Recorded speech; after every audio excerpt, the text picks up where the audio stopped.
بسم الله الرحمن الرحيم الحمد لله رب العالمين وصلى الله وسلم وبارك على سيدنا ونبينا محمد ذي القدر العظيم وعلى آله وأصحابه والتابعين لهم بإحسان وهدى إلى يوم الدين. اللهم فقهنا في الدين وعلمنا التأويل وألهمنا رشدنا يا رب العالمين. Alhamdulillah.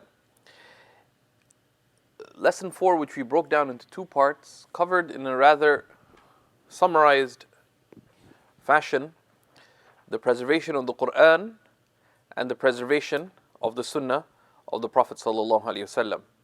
And these are two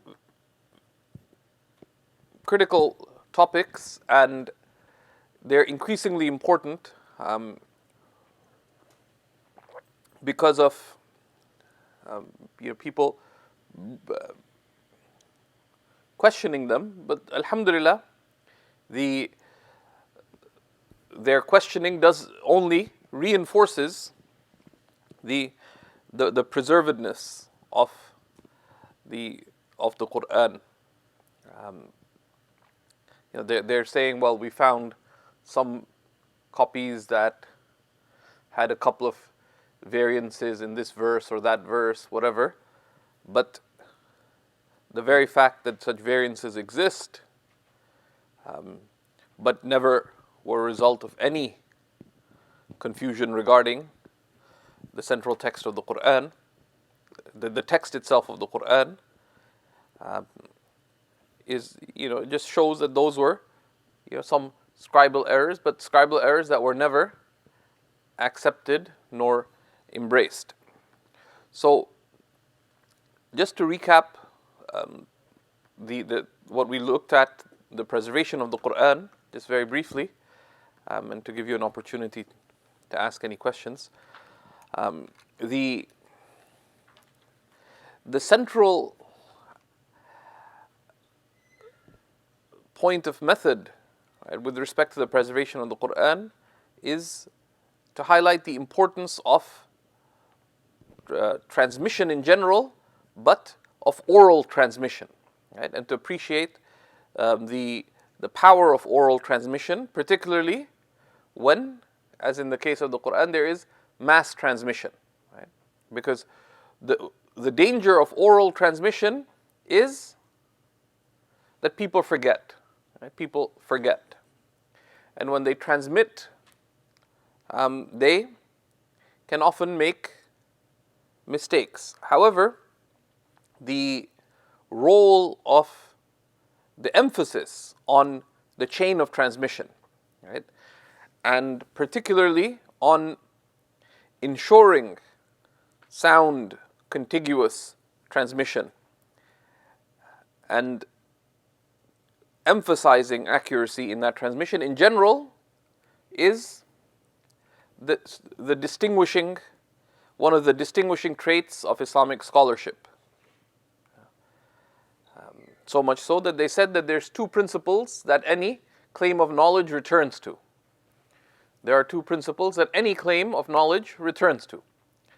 That man idda'a shay'an fa'alayhi bid-dalil. That whoever claims anything must present proof. وَمَنْ رَوَى شَيْئًا فَعَلَيْهِ بِالْإِسْنَادِ. And whoever transmits something must bring a chain of transmission. Otherwise, anyone could have said anything. And then we looked at a definition given of the Quran. Can someone recap for us? What is the definition of the Quran? Go ahead.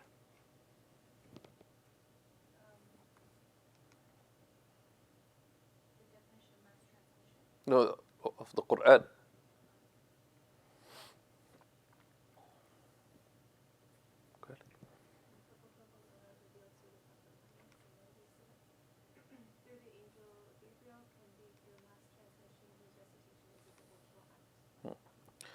So, the one broad definition, is that the Quran is Kitabullah Ta'ala al-Munazzal ala Rasulihi Muhammad biwasitati Jibreel alayhi salam that the Quran is the book of Allah revealed to the Prophet Muhammad through the angel Gabriel. Al-manqulu ilayna mutawatiran, conveyed to us through mass transmission, whose recitation is a devotional act. And of course, there's a key quality that this definition does not mention, which is al-mu'jiz, the inimitable, or the incapacitatingly inimitable. Right? A mu'jiz, it's a mu'jiza which has a sense of miracle. Right? It's miraculous, but it is miraculous because it's inimitable. No one can produce the like of it.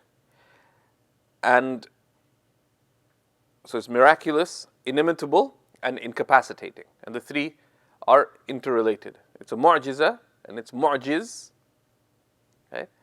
That it's inimitable and it incapacitating. People have to admit their incapacity to produce the like of it. So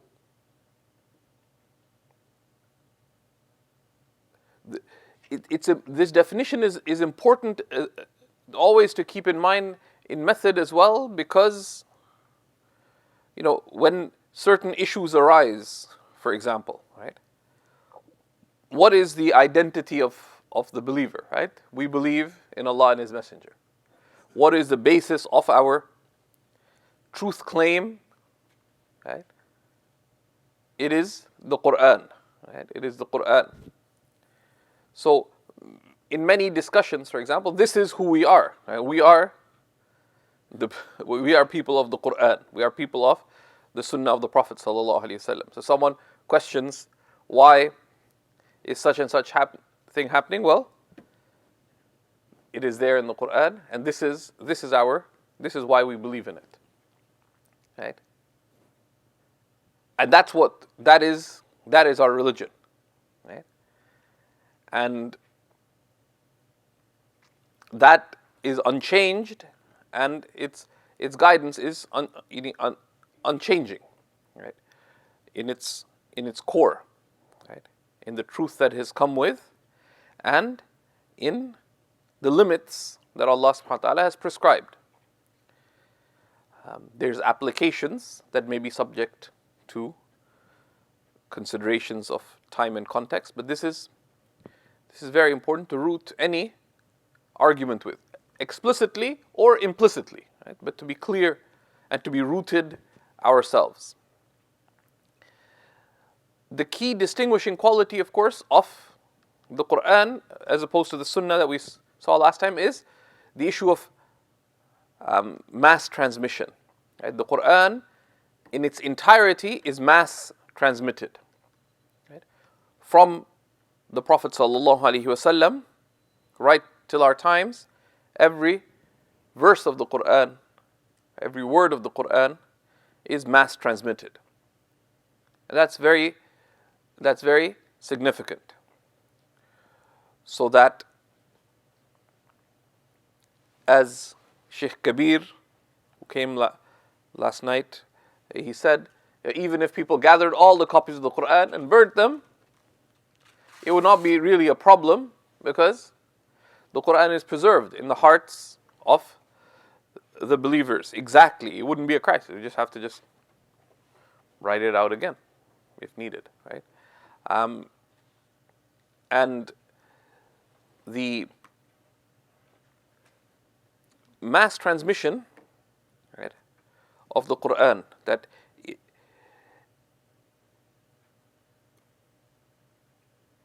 how did we define mass transmission? Tawatur.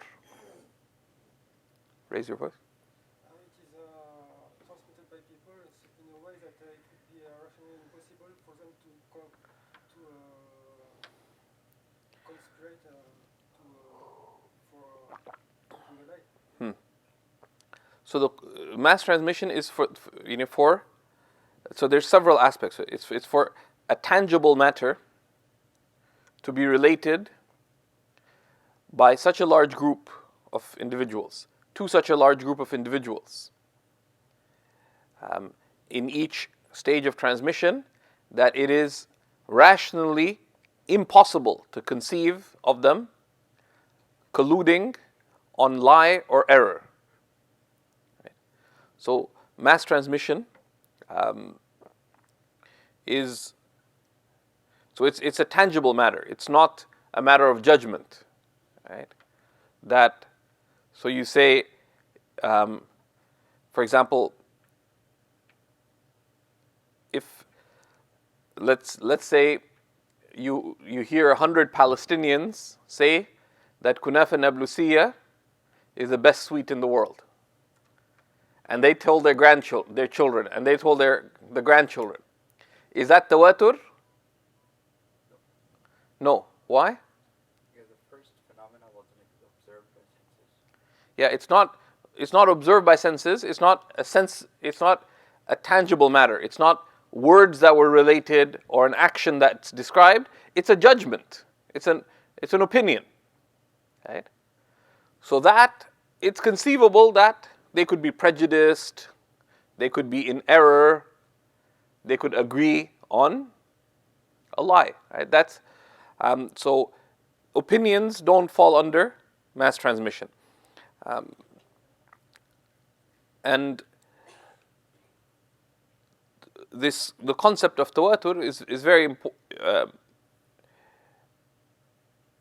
important, even if you map out how the Quran was transmitted generationally within the lifetime of the Prophet ﷺ. It had spread across the Arabian Peninsula, but during the age of the Khulafa al-Rashidin, right, it had spread now well into North Africa, all the way into Central Asia, to Uzbekistan and past Uzbekistan, as we saw from the hadiths. And across those lands, right, it was being transmitted, and the same thing was being transmitted. Right? There no variances arose. Right? And in each generation, so many people transmitted it, something very tangible, which is the Quran, that recitation. So this is the concept of tawatur is developed much more in discussions of usul al-fiqh, and it's something that you can, if you wish to, you can delve into both in discussion of the preservation of the Quran in the work, the history of the Quranic text by Professor Azami, which I would encourage you to read. The other work that we've recommended, there's 3 central works in the first part of this course, right? One is the history of the Quranic text by M.M. Azami. The second is the work on Ulum al-Quran, on the sciences of the Quran, by Mufti Taqi Usmani. It's got a bad title called Discourses into Approach to the Quranic sciences. But it's an excellent work. Don't be dissuaded by the cardboard kind of covers or the funny kind of paper or printing. It's an excellent work. And the third being the work Studies in Hadith Methodology by Professor Siddiqui. All 3 touch upon the issue of mass transmission. So that, for those who would seek to deepen their understanding of these. When we look at the preservation of the Quran, generally, people focus on the textual, the preservation of the written Quran. But the kitaba was, and we would affirm unequivocally that the Quran in full was written during the time of the Prophet ﷺ. However, this was as a support to the oral transmission. Right? It was not the foundation of the preservation. Even without the oral preservation, we would defend the textual preservation, but we would, to make the case for the preservation of the Quran, we say the greatest case is the oral preservation, even though the textual preservation is itself decisive. And we went through in the lesson regarding how this was done during the time of the Prophet ﷺ and the degree of emphasis in both modes of preservation, right? And it was the central concern, right? And sometimes this is overlooked when we look at the life of the Prophet ﷺ, etc. That what were they engaged in, and what was going on? And some stages of the life of the Prophet ﷺ, really, it seems that there were sort of these quiet periods. Right? If you look at the first 5 or 6 years of revelation, what took place? Like 6 years is a long time. What took place? Well, what took place was revelation was coming as a group of companions who were learning that revelation. Right? Who were learning that revelation. It was only into the 6th year that the first public khutbah was given in Islam by Abu Bakr as-Siddiq. He asked permission, and the Prophet ﷺ didn't want to give him permission. He said, Ya Abu Bakr, inna qaleel. We're just few. He said, he asked permission again. And the Prophet ﷺ told him to go ahead because he was so keen. And the Prophet ﷺ went, and the other companions went behind him. Abu Bakr radiallahu ta'ala gave the first public talk in Islam, and he got beaten up for it. Radiallahu ta'ala anhu. But that was what was taking place, right? It's this act of preservation. And most of that preservation, right from that foundational period, was that oral aspect. But we also looked at the textual aspect of preservation as well. Any questions here? As for the Balagha aspect of the text, the fact that the Quran is so beautiful, so this aspect of the text, would it be out of the tangible matters? So the balagha of the Quran, the eloquence of the Quran, and its inimitability. The balagha is one of the aspects of the inimitability of the Quran, the i'jaz of the Quran. And when we looked at the proof that the Quran is from Allah subhanahu wa ta'ala, the i'jaz, right, its incapacitating reality, is central to that. But it's not central to the preservation of the Quran in itself, right? In itself. There are aspects of it that one of the ways that one looks at the integrity of a text is the internal coherence, etc. Those aspects, there's an aspect of the rhetorical integrity of the Quran and there's many other aspects. This is just is that if multiple people collaborate to write something, what happens? You can hear the various voices within that. That's just, even with the passage of time, an author's voice changes as their knowledge changes. People mature in their knowledge. Even people we are very impressed. Someone like Shaykh Hamza Yusuf. If you listen to his talks from the 90s, they're not like his talks post 9/11, which are not like his talks now in this decade. The same person, but there's a growth, there's a development, there's a shift. And that's not the case with the Quran. There's a thematic difference between the Meccan verses and the Medinan verses, given the different context and the different need, but it is very clearly one voice throughout. And so there's rhetorical and linguistic aspects to the coherence of the Quran, which points to its preservation. And there's books been written on that, one in English, which highlights more the eloquence of the Quran, but also the textual integrity. It's called Coherence of the Quran. The author is Mustansir Mir, M-I-R, and that's still floating around in print. It's a good book.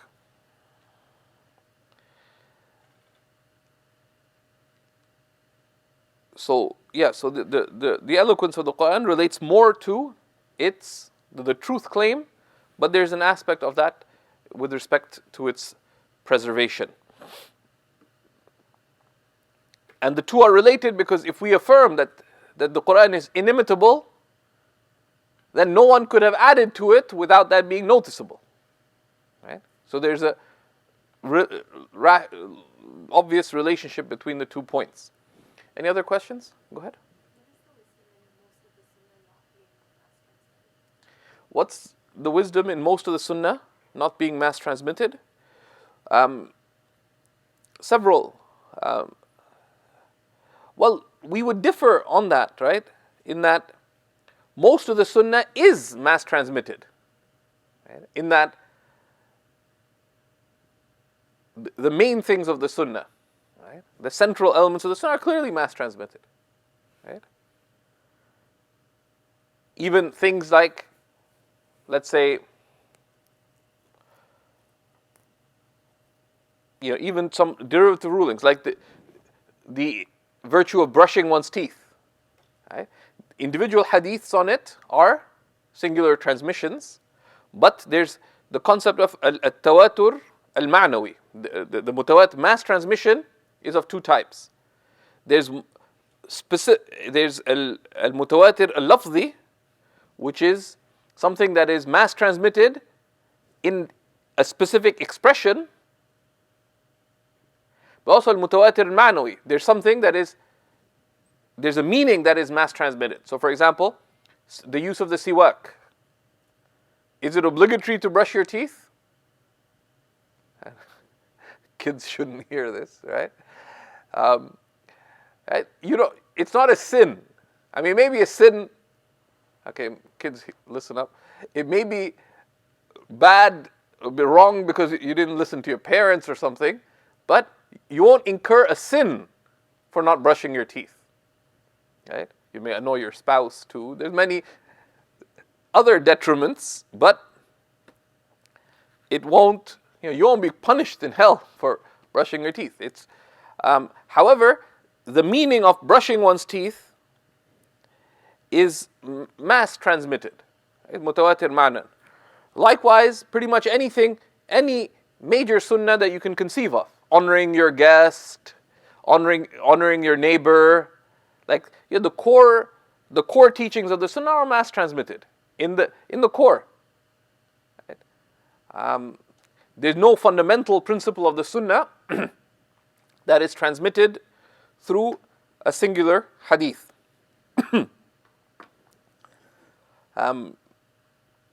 Even when sometimes we'll narrate an individual hadith about what would we call a singular hadith, a hadith that is ahad, to affirm a ruling. For example, the requirement of intention in one's actions.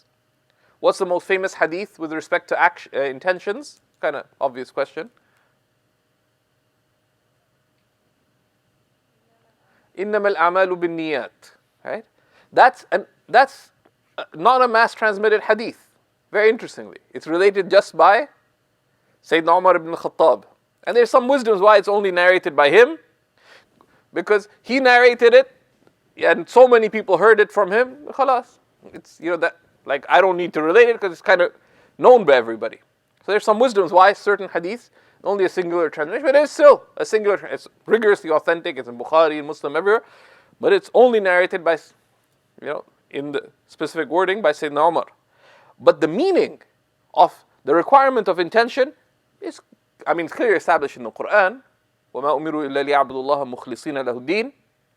But also by so many different hadiths. Just open the chapter on sincerity in Riyadh al-Salihin. You'll see so many hadiths on the subject, and there are many, many more. So like this, even the various sunnah prayers. Right? The fact that there's a sunnah before dhuhr and after dhuhr is mass transmitted. There is difference in specifics of the details. So for example, we know both that the Prophet ﷺ prayed 4 rak'ahs before dhuhr, before the fard of dhuhr, and that he prayed 2. The difference is which one was the emphasized matter and which one was the recommended matter. Okay? So that's where, so the details, yes, most of the sunnah is narrated in details, but the core principles of the sunnah are all mass established. And then there's specific rulings. One of the wisdoms in it as well is and we look at why difference of opinions arose, right? And part of that also is that, as the Prophet ﷺ said, that إِنَّ اللَّهَ حَدَّ حُدُودًا فَلَا تَعْتَدُوهَا. Right? That the hadith that Allah has prescribed limits, so don't exceed them. Right? And He has made certain things obligatory, so adhere to them. وَسَكَتَ عَنْ أَشْيَاء رَحْمَةً بِكُمْ غَيْرَ نِسْيَانٍ فَلَا تَسْأَلُوا عَنْهَا. Right? And He has been silent on some matters out of mercy to you. And aspects of the mercy is that some things are not over-specified because they allow more than one interpretation. Right? The Prophet ﷺ left many things up for judgment. So He did things in a certain way. He didn't over-specify. So some people took it that, okay, this is a sunnah. Other people took it, this is encouraged. One example of that, for example, would be, what is the status of the sunnahs of the habits of the Prophet ﷺ? Sunanul adat. Some people took a lot of emphasis on it, okay? and that can be understood. Okay? So you try to do specifically the specific thing, and other people actually didn't even like to use the term sunanul adat, because the word sunnah is a way that should be followed. And they said this is mujarradul adah.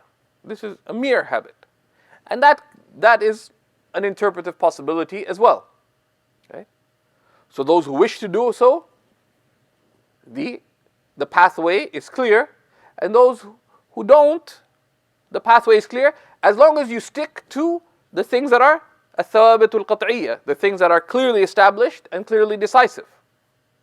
Right? Whether or not you do those specific habits of the Prophet ﷺ related to dress, but the underlying values related to it are clear. Right? They're thawabit, they're clearly established and they're decisive. And those would be, in meaning, mass transmitted. And that's part of the mercy of and sa'a and vastness of the religion. Okay?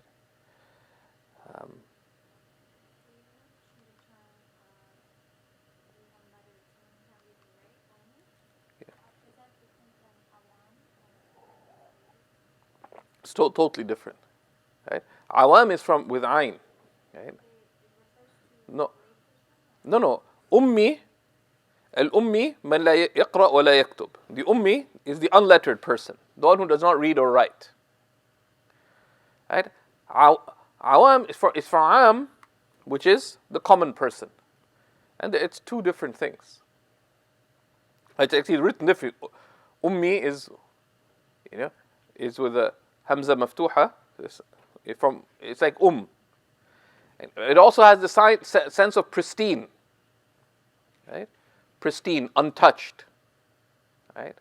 So there's many meanings around the term The Prophet ﷺ said, "Nahnu ummatun ummiya." We are an unlettered ummah, but also we are a pristine ummah. Because the Arabs, though right, I mean, there's a reason they call it the Middle East. They're right in the middle of all these civilizations, but they're kind of the ignored people. Right? The Persians kind of ignored them. The Romans ignored them. The Abyssinians generally ignored them. Right? So, especially the heartland of Arabia, though in the middle of everything, it was kind of neglected by everyone.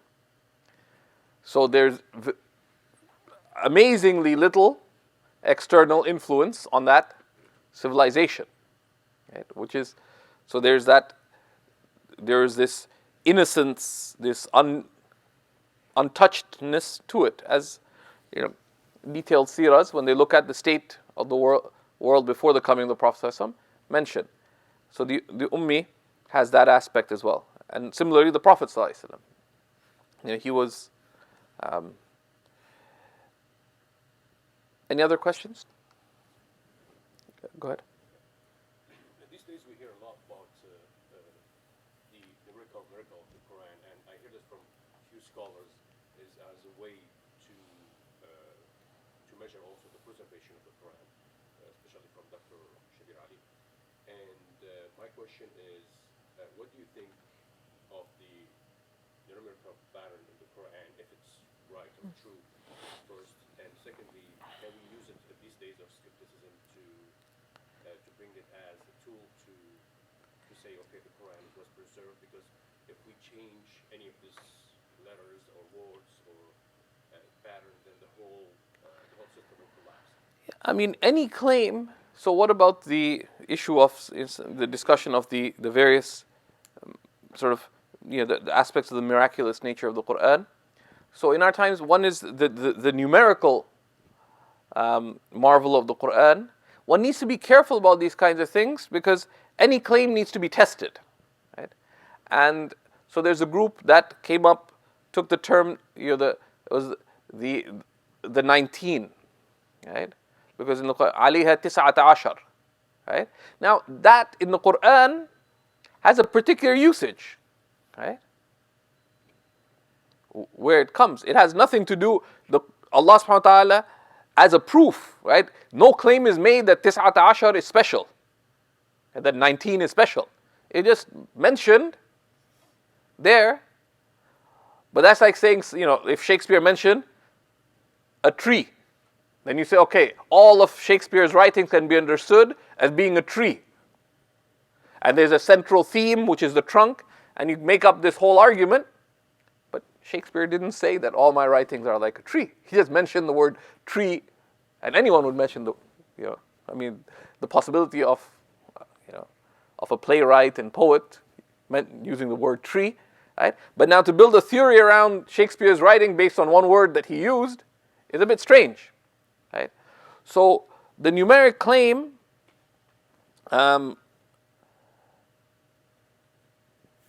was intriguing at one level, and some people. But a whole movement arose. This man Rashad Khalifa, etc.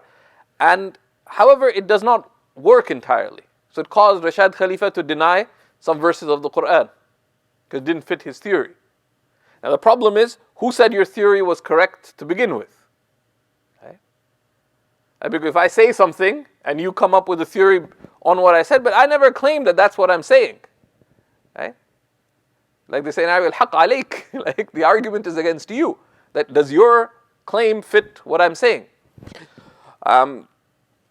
And so those kinds of claims that's never been the central argument.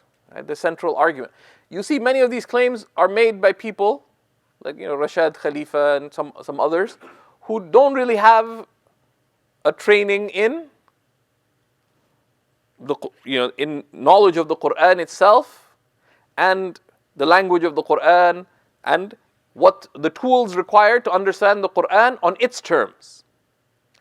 The other type of proof, quote unquote, that is very popular in our times is the And you may have noticed we almost didn't talk about it when we covered the inimitability of the Quran, is the scientific miracles of the Quran.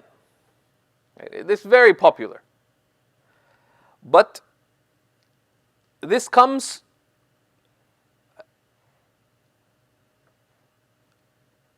this is overstatement for several reasons. One, because science does not establish capital T truths, right? The degree of knowledge that is gained by scientific observation, or by scientific theory that is tested, or by scientific observation that appears to be confirmed, is not absolute. And scientists themselves would say, this is the best explanation that we have right now. Right? And scientific theories themselves change.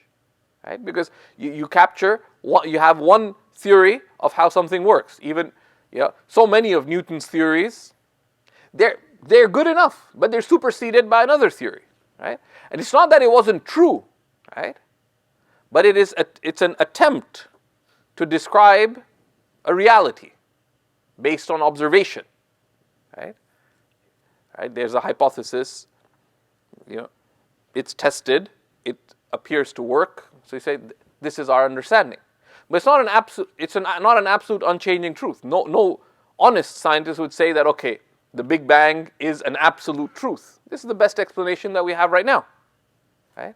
And the amount, if you look at the amount of evidence, if you look at the size of the expansiveness of the affirmation, the amount of evidence that is given for it is not absolutely decisive, right? By sort of in Islamic terminology, there's dhann, right? It is probabilistic, right? It is good enough. It's dhannun qawi. It's a high degree of surety that this really does appear to be the case, and it appears to, there's tests of coherence and consistency, etc. Appears to work, but it's not an absolute. Right? Whereas we would affirm that the truths of the Quran are capital T truth. They're not changing. So when Allah subhanahu wa ta'ala describes the mountains being like pegs, etc., right? This is affirming a truth. It's not a book of science, right? Like as one of the scholars put it, it's not a book of science, it's a book of signs. And there's a difference. Right? It takes that as a given, that there's this reality, takes that as a given and use it as a sign. It's not there to describe. The point of the Quran is not to talk about tectonic plates and geothermal activity and what happens to mountains, etc. That's not the point of the Quran. Right? I was once had the misfortune of being on a TV show in Southeast Asia with a speaker who got carried away, and he said, the Quran has knowledge of absolutely everything. He said, if we really read the Quran, we could build the Quranic spaceship. Oh, you could, but you could still go to hell on it, right? Like if because that's not the point of the Quran, right? The point of the Quran is not to teach you how to get to space. Right? The point of the Quran is to teach you how to get to Jannah, right? Right?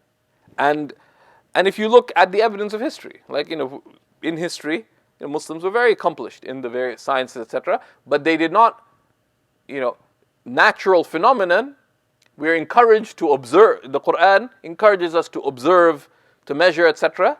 But they did not deduce, the great development of these, of the Muslim contributions to medicine, to this. They're guided by the principles of the Quran, the ethics of the Quran, the values of the Quran, the encouragement of the Quran to reflect, to understand, to delve deeply into matters, etc. But they were not deducing the specifics. Okay, how do you treat the kidney? So, this verse mentions kabid, and then it mentions this. So therefore, you use this flour, because if you put the letters together, the word for elderflower in Arabic comes up. Right? There's all kinds of, and there's some things that are more far-fetched, and so when it comes in terms of theology, most of science falls under al-hukm al-adi. It's a normative ruling. It's affirmed, but it could be otherwise. Right? It's affirmed. It's an observed relationship that's affirmed, but it could be otherwise, and it could be an error. Right? Whereas these are immutable truths. The Quran is al-haqqul mubin. So some of them, in their generality, some of them are very clear, right? And there's levels of the things that are affirmed in the Quran about science, for example, they're at various levels. Some are very clear, requiring very little interpretation, like the stages of the development of the embryo, for example, in both the Quran and the Hadith of the Prophet, is very, very clear. And there's other things that people really sort of twist or take the word and put it in the blender and come up with all kinds of things. And there's clearly a high amount of takalluf, and some of it is sort of from the sense of defeatedness, right? That we kind of have to prove our truth based on someone else's standards. And it's not always, there's an extent of it that is good, but it is not a core part of it, right? It falls under a broader category of realities that the Quran affirms that the Prophet ﷺ himself could not have known, right? But is it a book of science? No, right? And it's actually a distraction to say that, right? And the amount of, and some people take a lot of pleasure in those kinds of things. So they spend, I know, having lived many years in the Arab world, there's people, and Arabs don't know their own language. If you want to strengthen your faith, learn your language, okay? And you'll be dazzled. Then you'll understand why the Quran is so powerful and inimitable. And most Arabs say, bafham, I understand. Khalas. And you don't. And that's one of the fitnas of the Arabs, is that they imagine that they know Arabic. And historically, it's been a big problem. All the great linguists were not Arabs. Where were the Arabs? We know. Right? And there's hadiths about that, about especially the Persians, that if لو كان العلم في ثريا, if knowledge was in a distant star, some of the people of some of the Persians would have gained it even if there. Some of the scholars said, well, there's not a castigation of the Arabs. They did a tremendous job. They're really, much of Islamic scholarship was from great Arab scholars, but there's clearly a negligence with respect to the Arabic language. Right? Most educated Arabs, if you give them even a modern tafsir, they can't. They may have a master's or PhD. Modern tafsir, not a classical tafsir. They have no clue of how to read it. Right? So that is an aspect that really requires a reconnection with, because the core, at the heart of every other aspect of the inimitability of the Quran, is the linguistic miracle of the Quran. Right? And we really need to have a revival in the Ummah and in the Muslim world. Right? It's shameful. When I was in Jordan, I used to attend many times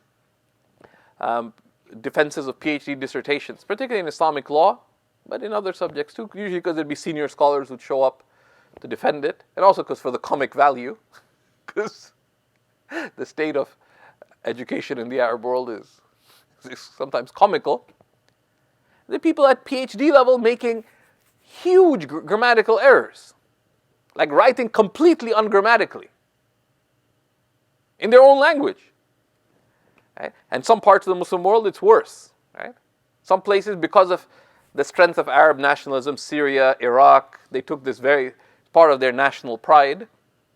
So I remember when the Iraqis, many Iraqi scholars moved to Jordan from, when the U.S. invaded, several times, and there's one PhD defense where Dr. Abdul Malik al-Sa'di, arguably the senior most living faqih of Iraq, but he's based in Jordan due to the turbulence in Iraq. Most of the time he said, Ibni, my son, here's the mubtada. Wayn al-khabar? He says, where is the predicate of this sentence? And the guy really didn't know. He said, هنا. He said, لا. No. He said, لا يوجد خبر في هذه الجملة. There's no. Right? You open a sentence, then end it. So, if, so that's a negligence in the ummah, right? It's actually very interesting that across the Muslim world, translations of the Quran were exceedingly rare. Even places like the Indian subcontinent, the first, Islam's been there for whatever, 900 years now, like, depending how you count the presence of Islam. Islam got there very early but didn't spread. But the Quran was only translated a couple of hundred years ago, fully into Persian, into Arabic. Parts of it were. Why? Because it was an explanation. If you're an educated Muslim, you would know you'd know Arabic. And that is the language of our religion. Right? You have your local language, you have your local civilization and culture, but the ummatic language is Arabic, and that's something that requires clear attention, and that really is the central. Most of those things are like, it's a fad. Most of it's fading. There's some elements of this. There's some clear scientific truths that are mentioned in the Quran, etc. But that's not the point of the book, right? Saying that Muslims believe, that the Quran talks about that the orbiting of the stars, etc. Yeah, it can be read in that way, yes. But if you look at the Muslim scholars who talked about that, they established it. This is an observed phenomenon. They established it through observation, through scientific observation, not because the Quran said it, right? And that observation, if they went back and looked at the Quran and said, look, yeah, that's what it says. But that's not the point of the verses. Right? كُلٌّ فِي فَلَكٍ يَسْبَحُونَ, for example, etc. Right?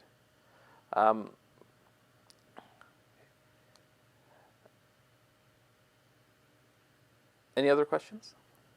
Go ahead.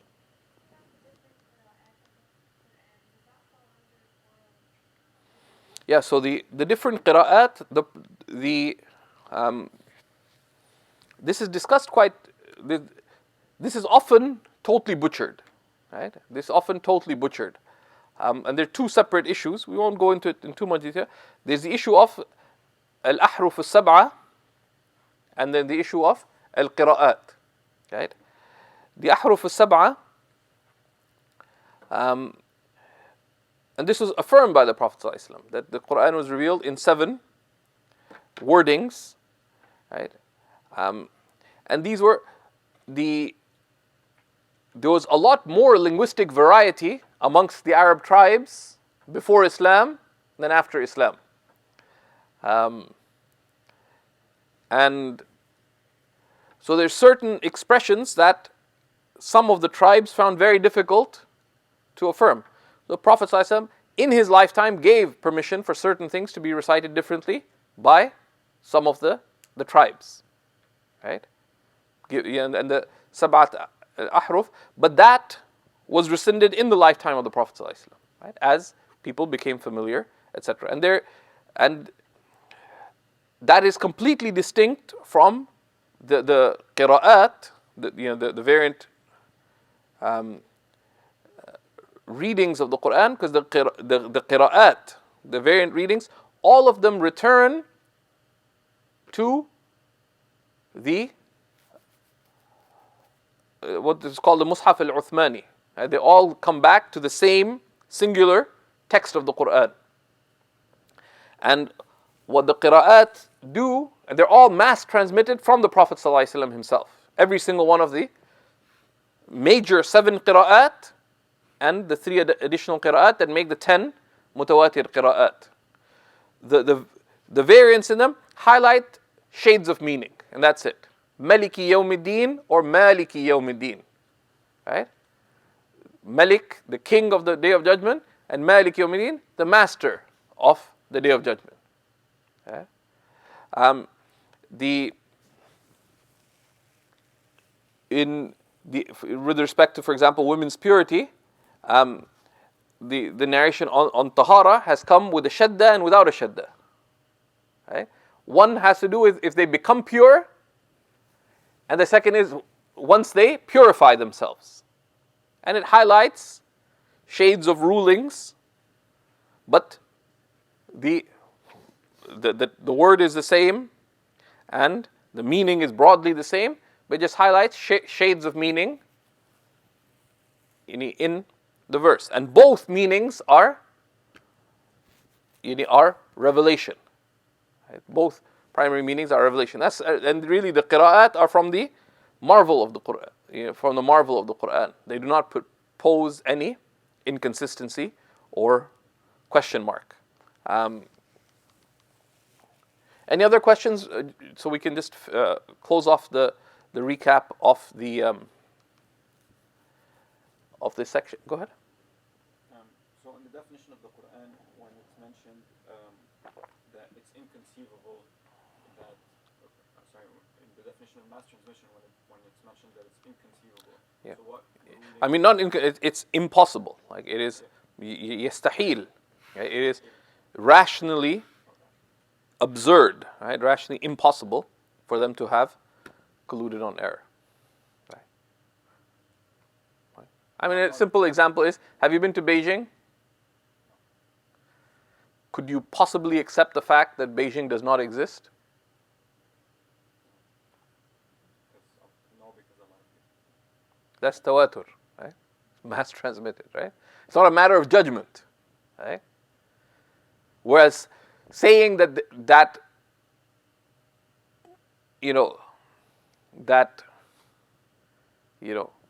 whatever, the Bermuda Triangle.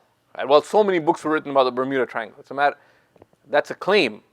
Right? So many people making a claim does not make a truth. Right? This is a tangent. It's yarji' ila al-hiss.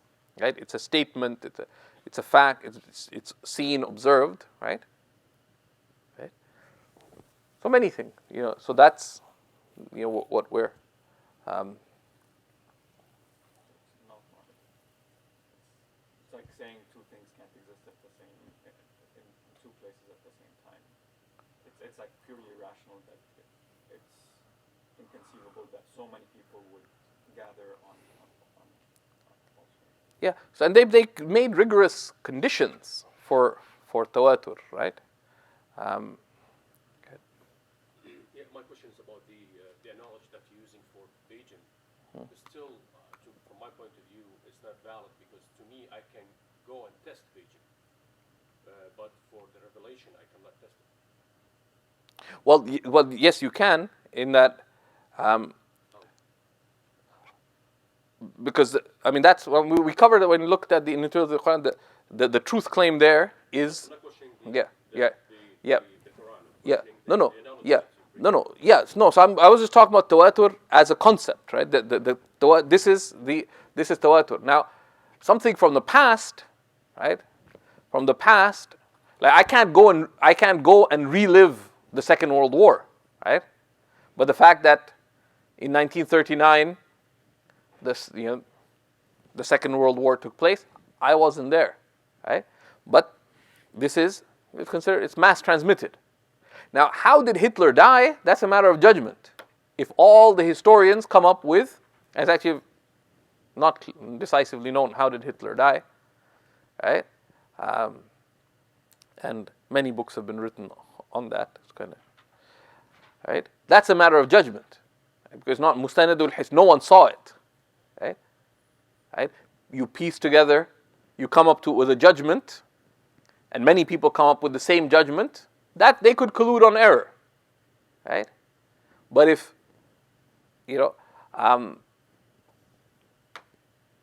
and so this is, the issue of tawatur, there's a lot of possibilities that arise, right? There's a lot of possibilities that arise because and that's one of the benefits of the debates of the classical period of Islamic scholarship. within Islam, but particularly from outside. There's many debates, particularly in Damascus and elsewhere, in Baghdad, with the Christians, etc. And these issues were, and even within, they would pose questions, and it's a good thing to pose questions. How about this? How about that? Right? And it's something worth investigating more deeply, especially because it is not really the idea of mass transmission. Right? This is not how we view the acquisition of knowledge in our times. Right? So being clear about that is an important aspect, and there's good. The various works that we've recommended for this course touch upon a little of what could be said about tawatur. But in usul al-fiqh, in the science of jurisprudence, this is one of the central principles, right? That how do we, what was the hujjiyat at-tawatur? What is the proof basis of tawatur? A very useful book that also touches upon the broader issue, and just you should put it on your reading list as a student of knowledge, on the sources of knowledge, right? And sadly, although perhaps tellingly, it's not yet translated into English because it needs a certain amount of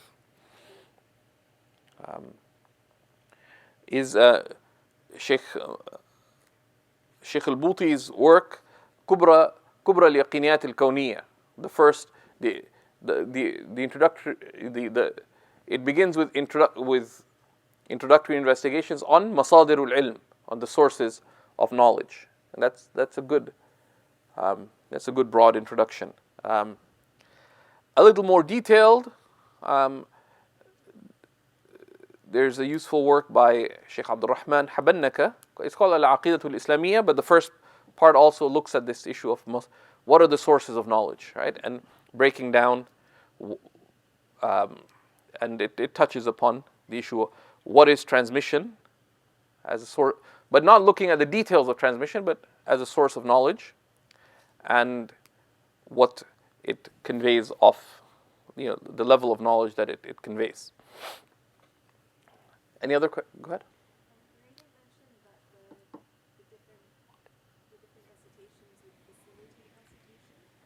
No, there's two separate things.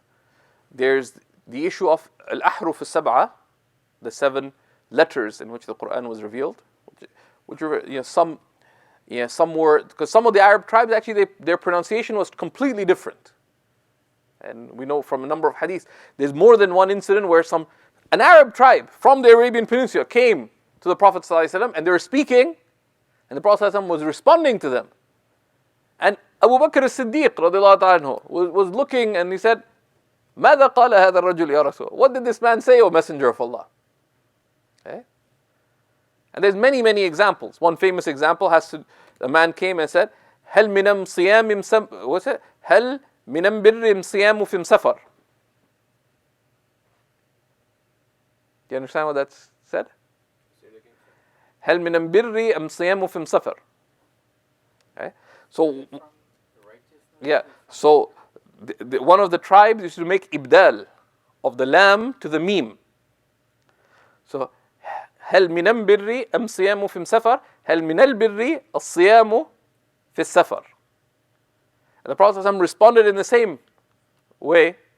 Then he explained to Abu Bakr radiallahu anhu. That's how it's related, right? And there's several things that they found. Some had trouble with the dad, some had trouble with other things, but that was just in a particular period, and then so that the ahruf al-sab'a is separate from the issue of the 7 or 10 recitation, the 10 qira'at, because those were all transmitted by the Prophet. The ahruf al-sab'a were dispensations given and then rescinded, right? During the lifetime of the Prophet ﷺ.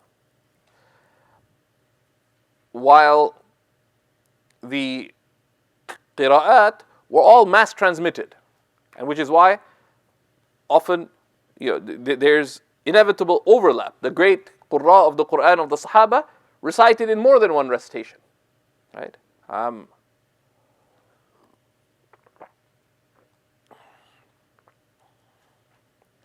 So, just to recap, because there's a lot of concepts there we wanted to highlight. In the second part, which I recorded from Amman, and hopefully you caught, and if you didn't, we have to make it available. We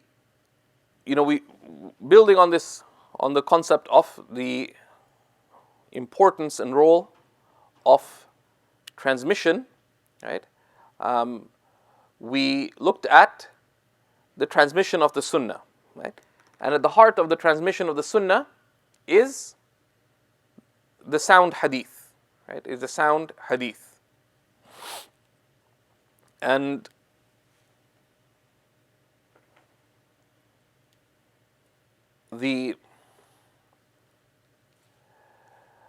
it's very, very important to be clear about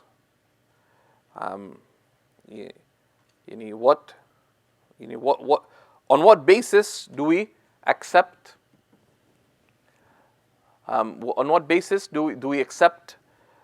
hadith to be established, right? We don't just say, well, it's madhkur fil kutub, right? It's written in the book, so it's true, right? But there is a rigorous process for the verification of these hadiths, right?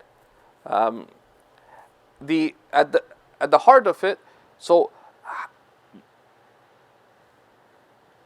turn it down a little bit. At the heart of it is the sahih hadith, right? The rigorously authentic hadith, right? So we looked at the definition of the sahih hadith. Right?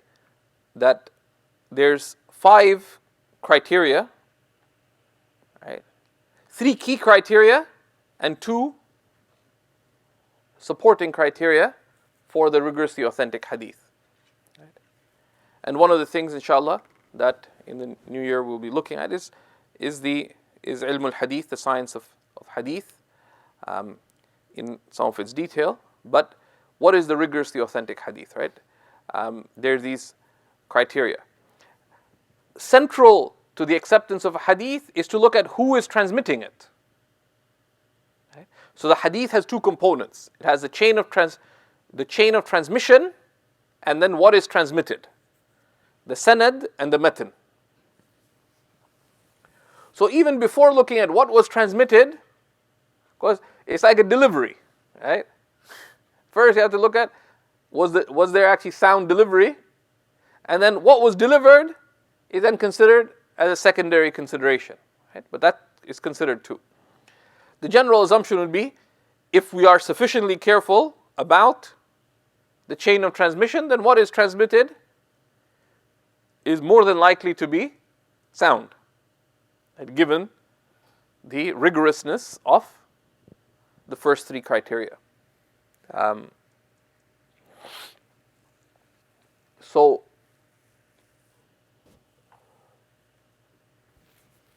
the rigorously authentic hadith, again, it would be very good for you to read up on it from the chapter related to the hadith al-sahih in the work by Professor Siddiqui, and we should ensure that gets to everybody.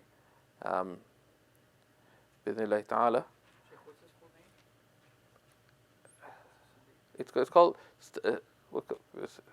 it's the same reading that we recommended previously. Studies in Hadith Methodology, I believe it's called. I think so. Yeah, Studies in Hadith Methodology. It's published by Islamic Text Society. So we'll share the chapter on the Sahih Hadith. Right?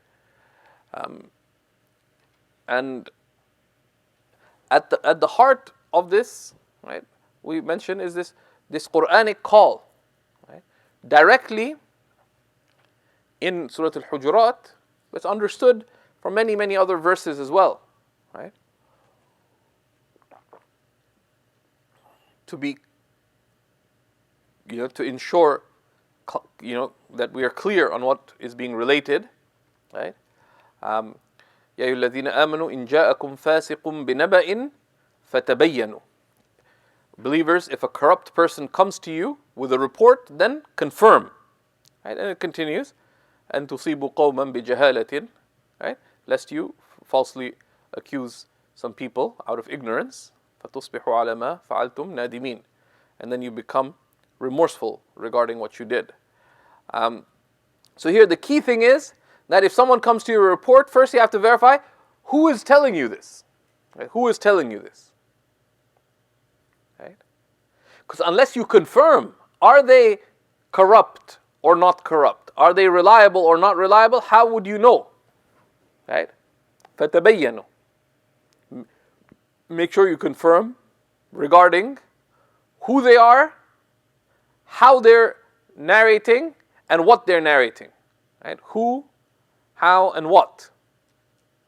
Okay? Who they are they upright and reliable? How are they relating it? Okay? So if they're relating it from someone else, they have to fulfill the same criteria. They have to be upright and reliable as well. Okay. Yarhamukumullah. And the third is related then. The third aspect, what are they relating? Is what they're relating sound consistent with what we know to be already clearly established? Okay. So all the criteria of the Sahih Hadith are clearly understood by the dilalat, the indications of this Quranic statement. فَتَبَيَّنُوا. Right? So, confirm clearly. Right?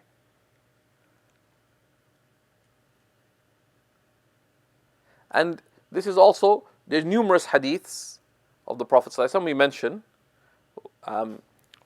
Just one, we mentioned more than one, but amongst them, it's a mutawatir hadith. There's many narrations of this. Right? نَضَّرَ اللَّهُ امْرَأً سَمِعَ مَقَالَتِي فَحَفِظَهَا وَوَعَاهَا وَبَلَّغَهَا مَنْ لَمْ يَسْمَعْهُ. Right? That may Allah illuminate the countenance of one who hears my words, retains them fully, وَعَاهَا,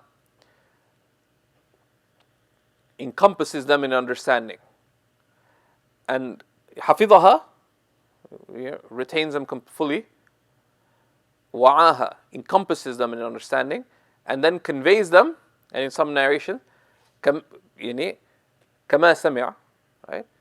As they heard them, to those who didn't hear them. Right? So you see from that clearly the requirement of that if someone is transmitting something, there has to be this contiguousness. There has to be this sound preservation. So this is an encouragement to transmit the sunnah, but also what kind of transmission of the sunnah is accepted. Right?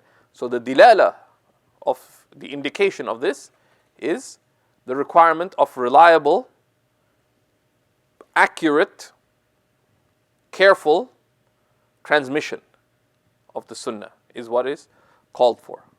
And it will be understood isharatan, right?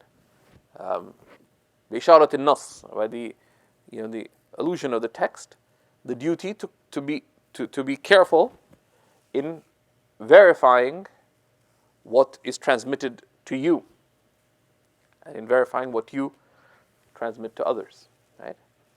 And there are numerous examples of caution in transmission in the age of the companions, etc., which any good work on the sciences of hadith would make clear. And we took many examples related to that, right? And this concern for directly hearing hadith, right? And not just, and one of the characteristics is people were not concerned just to gather what the Prophet ﷺ said, but the definition of a hadith is not what the Prophet ﷺ said. What is a hadith? Go ahead. Sorry? It's the chain in the method. Yeah, it's مجموع السند والمتن. Right? A hadith is the collection of both the chain of transmission and the text. Right?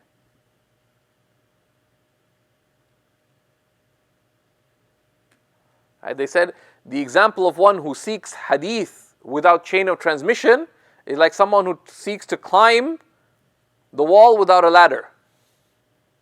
Right? Like it won't. It just doesn't happen. It's absurd. Right?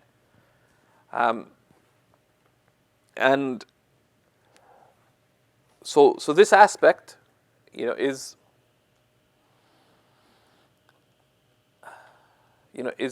very central. But then, of course, the major collections of hadith were gathered, right?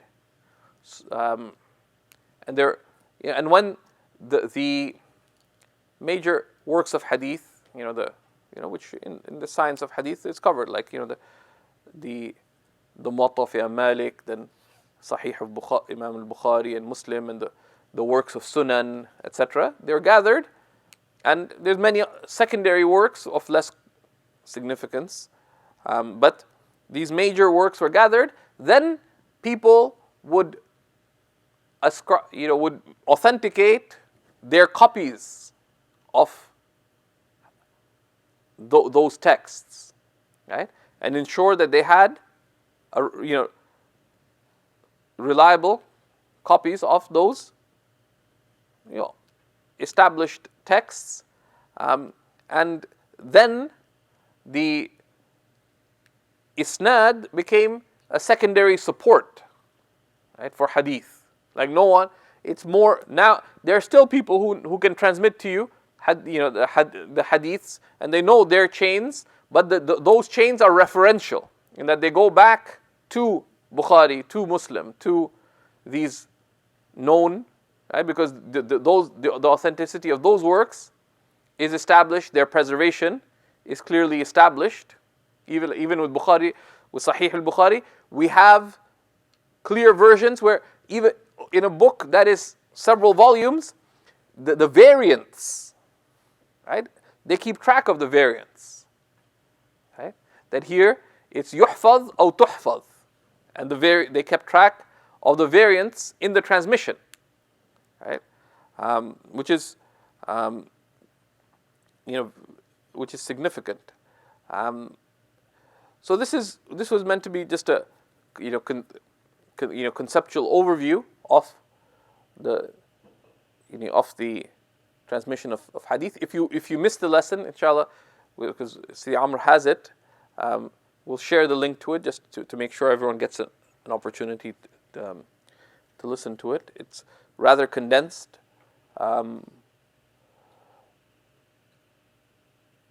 But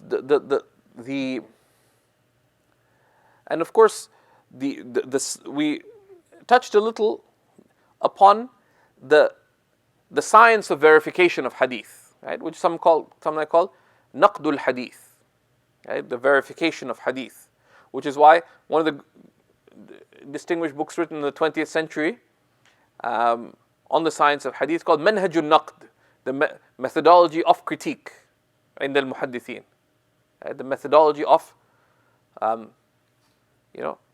naqd is verification, right, or critique, for the hadith called that by Shaykh Nuruddin Itr with a ta, not a ta. At the heart of that is the ilm al-rijal, right? That the careful attention was placed on documenting who narrated the hadith.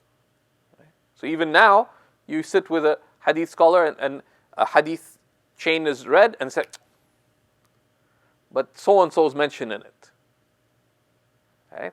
And it's known that this person is matruk, his narrations aren't accepted, or they're da'if, or they're a liar, or mukhtalit, they used to get confused, or etc. So and that's a science that's very much still alive in the ummah, although abused by some of our literalist brethren, right? But it's an amazing civilizational achievement. We have biographies of over 500,000 of narrators from that age of narration, right? With each one with both judging, there's two main aspects, right? The uprightness, and the other aspect is the accuracy. That accuracy of transmission has to be verified, right? Right? And that's an amazing civilizational accomplishment, right? And no one was free from it. Even the great imams, all four imams of fiqh were critiqued for their transmission of hadith. Right? And there's people who criticize their transmission. Of course, people get deluded because the idea is to check. Well, they did this. Like it's like it's like court. You bring the evidence, right? But you base as a outside the court. What do you base your judgment about a person? Not by the claims made in court, but by the final verdict. Right? By the final verdict. Because in court, all kinds of things are going to be said. Right? And that's why the science of critiquing ilm al-rijal is kind of dangerous. Because all kinds of things. Some people bring absurd evidence. Okay? Why? Because we really want to make sure, it's like they took people to court, right? And everyone had to go through this process, okay? And no one was like, well, that's Imam al-Shafi'i. The people critiqued Imam al-Shafi'i. The people critiqued Imam Abu Hanifa. The hadith scholars had it in for Abu Hanifa. They critiqued him a lot more, but he's clearly accepted. But some of our friends have a field day with Imam Abu Hanifa because of that. Imam Malik was critiqued. Imam Ahmad was critiqued, even though they both transmitted, they're two of the great imams of hadith. All right, so this is, this is an amazing, an amazing science that require. But it's one of the more, it's an ocean. Right? It's an ocean. It can be very frustrating unless one enters into it in the right way. But they're good. It's had good attention in recent times, and a lot of very feeble attention as well. And then, of course, they're amongst the broader evidences for the preservation of hadith is that within mainstream Islam, different schools of Islamic law emerged. And everyone used as evidentiary basis the same body of hadith. If hadith weren't established, then if you and I disagree, all I have to do is say, well, guess what? Here's the hadith of Rasulullah sallallahu alaihi wasallam. Right? The difference between the schools of mainstream Islamic law was not on the evidence presented, but on the strength of the evidence. Right? That the Hanafis might say, well, this is an authentic hadith because of this. Someone said, no, I don't think it's authentic because of these criteria. But in terms of the preservation of hadith, the fact that they concurred on the body of evidence is proof of its preservedness. That's not only, and interesting, it's not only within the mainstream of Islam, but likewise with the sects, both the theological sects, so the Mu'tazila, the Qadariyya, the Khawarij, etc., all the different kinds of sects, they broadly use the same evidentiary basis. Some didn't, and most notoriously, some of the literalists came up with scandalous fabrications. It's kind of interesting because they said we hold fast to hadith, but amongst the most notorious fabricators of hadith were the literalists. And some of those works were published in our times uncritically by our brethren who are excessively critical sometimes of hadith. But everyone else mocked them for that. Like that was considered like, where do you bring that from? It's like, even if I presented some of those hadiths to you, you'd say, how could that be a hadith? Like it was so obviously fabricated. But the fact that, and even the early Shia, because the Shia developed later into something rather distinct, but the early Shia, the Rawafid, they also took as this, their evidentiary basis was the same, and that clearly points to the both in theological matters and also in legal matters. The sects, for example, there was the Zahiris, and there's other schools that died out, right? Like the Thawri school, the school of Layth ibn Sa'ad, which used to be predominant in Egypt, Imam Tabari school, etc., most of which got subsumed to the other schools. All of them took the same evidentiary basis, right? And they had no vested interest to do so. Right? It's not like they were being attacked by the rulers, so they're like in a conspiracy together. Like, you're trying to make a point. Simplest way to make a point, if you can make up some evidence, make it up. Right? But that's one of the wisdoms of the emergence of the difference of opinion so early on. So that's sort of a 30,000 feet overview of the preservation of the transmission of the Quran and the basis of transmission. There's not an attempt to look at the science of hadith as a science with all the various categories and so on. That's a separate matter, right? Any questions here before we? Go ahead. What is the corpus of hadith that we have? How could it be described in a summarized way? What do you mean? How can it be described? The 6 work of hadith Sahih. Sorry? The Bukhari, Muslim, Tirmidhi, and what do we have of hadith? We have numerous books of hadith, right? We have numerous books of hadith. And the Sahih hadith are not only in Bukhari and Muslim, right?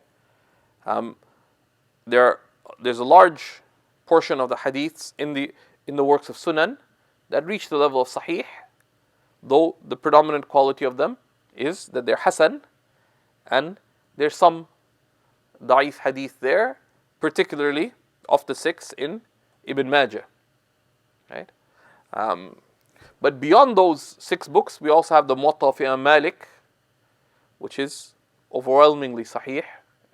The Musnad of Imam Ahmad, which is over 30,000 hadiths, right? And again, much of it at high levels of establishedness, and though there's weakness there too, as Imam Ahmad himself would have acknowledged.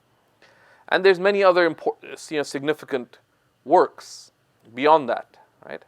You have the Sahih of Ibn Hibban and Ibn Khuzaymah. You have Ad-Darimi.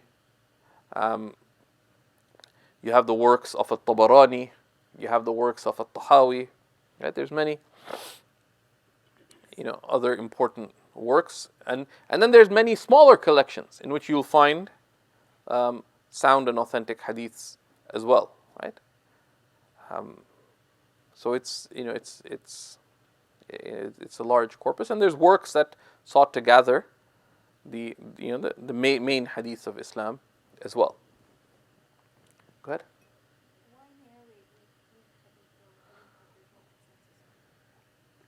Why narrate weak hadith? Because a weak hadith is not a fabrication.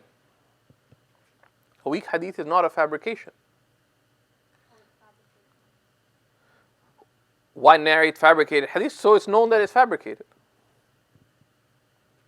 Okay? And sometimes there's error. Someone thought it was a hadith, but it wasn't. So for example, the number of sayings were so eloquent or so true that people falsely consider it to be hadith. A very famous example is, the statement, "Man arafa nafsahu arafa rabbahu." Whoever knows themselves knows their Lord, which is a truth. But it's not established from the Prophet ﷺ. But it's so true that some people said the Prophet ﷺ said it. But there's no no authentic chain of transmission, or nothing close to that. There's difference of opinion actually who said it.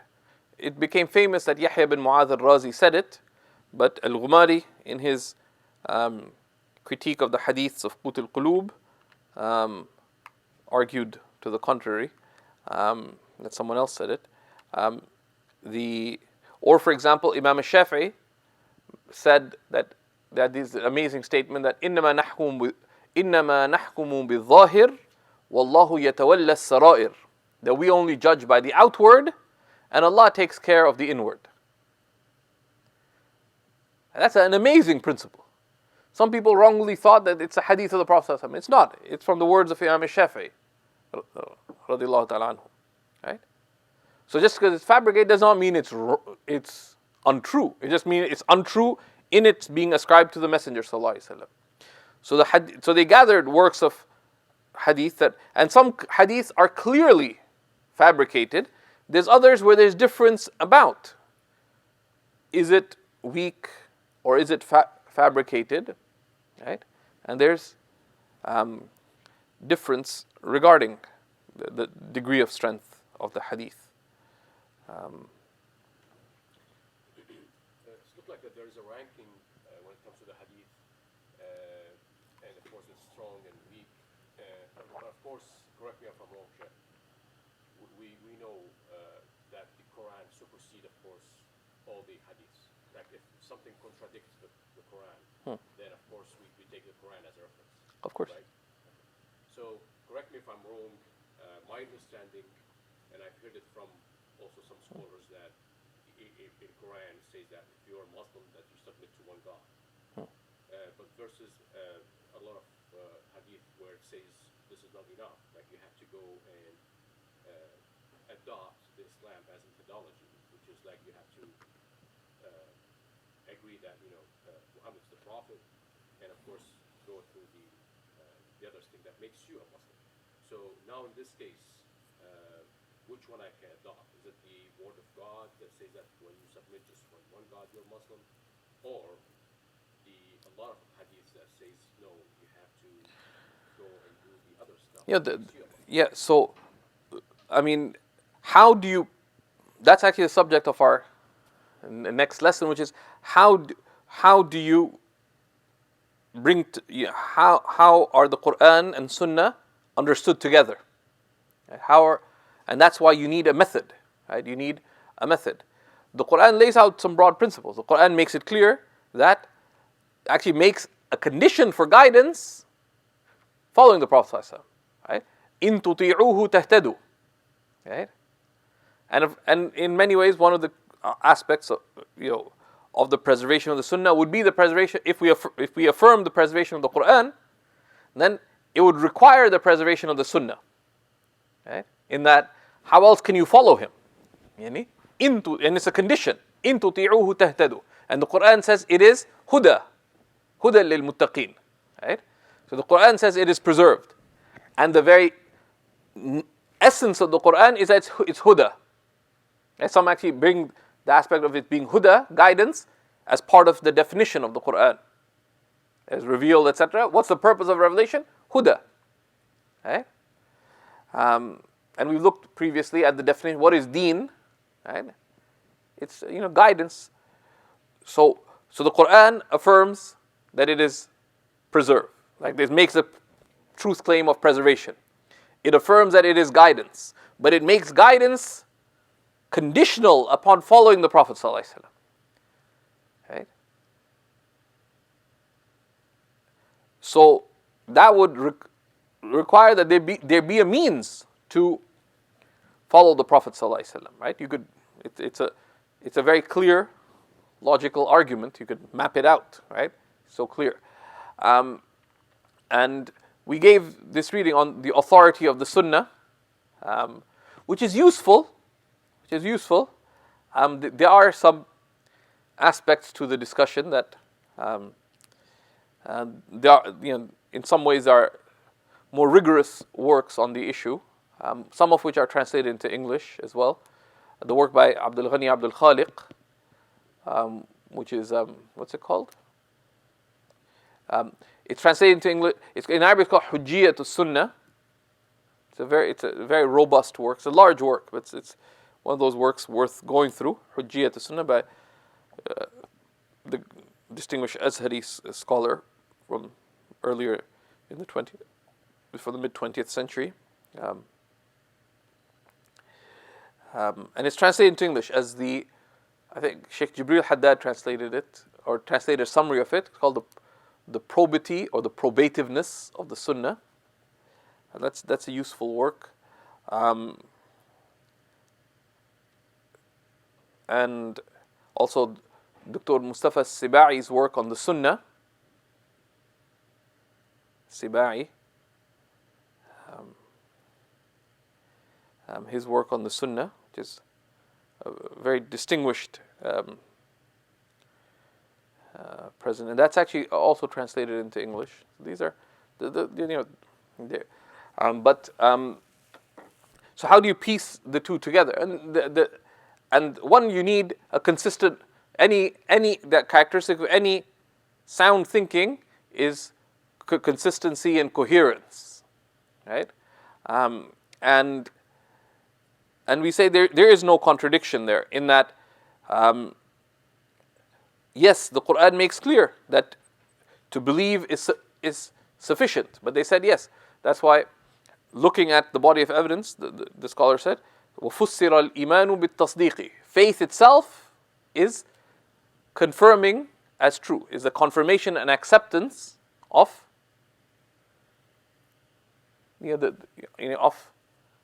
belief in Allah subhanahu wa ta'ala, right? And what He has obliged us to believe in. Because Allah subhanahu wa ta'ala affirms truths in the Quran. Right? So belief in Allah entails believing those things that Allah has made contingent to believe in. And the position of the mainstream of Islamic scholarship is that al-amalu laysat dakhilatan fi haqiqati al-iman. Actions are not like actually acting, doing, is not from the reality of faith itself. Faith is to accept, is to confirm something as true and to accept that confirmation. Right? Actions are من كمال الإيمان, من مكملات الإيمان, أو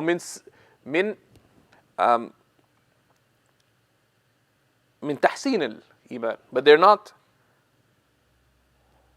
not faith itself, which is why the Prophet ﷺ referred to actions as being شعب الإيمان. That Islam has 77 branches. Okay? Branches, why? Because that's not the essence of the religion, but this is what is entailed by it.